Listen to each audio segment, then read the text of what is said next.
Good evening. This is my second video blog. It's actually text taken from a blog I wrote about 9 months ago, and just wanted to share in person, using my own words, the blog. So it's called In Persona Christi, Part 1. What I'm going to do is break it into smaller parts, because the last video, some of the feedback that I received was that it was a bit long. Longer than what people expected, and so it was hard for them to watch. So if I break it down into smaller bits, maybe you'll be able to enjoy it a little bit more. So I had been wrestling quite a lot with my own demon. To use more poetic language, the billowing of his wings. I could feel them around my ears, and they were deafening. They deafened me to the rest of the universe, and quite often I could feel the talons digging into my shoulders, his forked tongue licking in my ear, whispering to me, "Fool." The weight had been there quite a long time, the weight of my demon. And it was a burden I'd grown used to, and I carried it around. And the longer you carry a great weight, the easier it becomes. It doesn't make the weight go away. It's strength, I suppose. One develops strength. And the other is you get used to it, and you actually like it. And so, in some ways, that demon, this burden that I carried, was like a companion. But what was the demon? What was it that I was wrestling with? This demon, this weight, it was the guilt of my own early life. It was a guilt of the journey that I took as a young priest.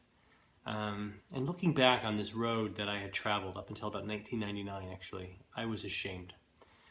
I was afraid to acknowledge that life, who I was, that journey, the one I took, the journey to become in persona Christi, the person of Christ, had been a series of deceits, of missteps, a series of fears and doubts from the very, very beginning. So I started this blog about 2 years ago now, and I'm not especially good at keeping up with it. Part of it is I get distracted. But there was a young atheist that really got me inspired to start writing. His name is Chris Stedman, and he wrote a book called Faithist. It's quite good. I recommend it. His story of struggling to find a place in the world, of trying to fit in, his desire to reconcile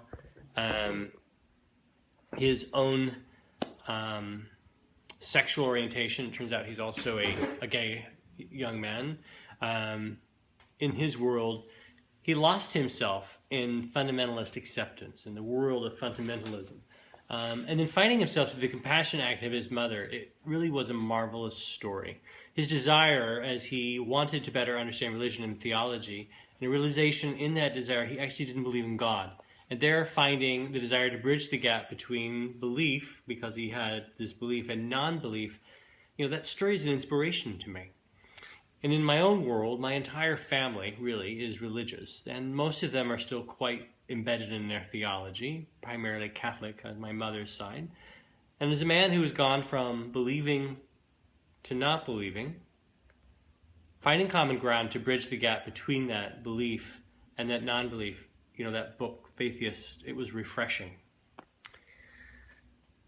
My second inspiration for my blogging came from Mary Johnson in her marvelous tale, An Unquenchable Thirst, her superbly written story of her journey from life as a sister in the Missionaries of Charity to freedom outside of the community and theological system she'd lived in for so many years.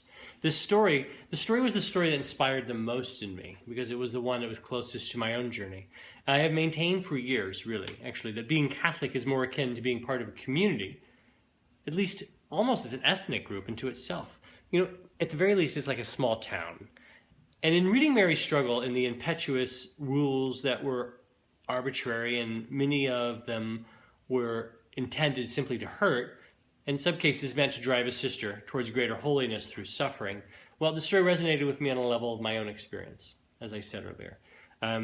And while my journey from believer as Persona Christi to non-believer was nothing as dramatic as Mary's, the thread that was woven in the theological experience and theological expectation of holiness in religious study and community, well, that bound me very closely to Mary's story.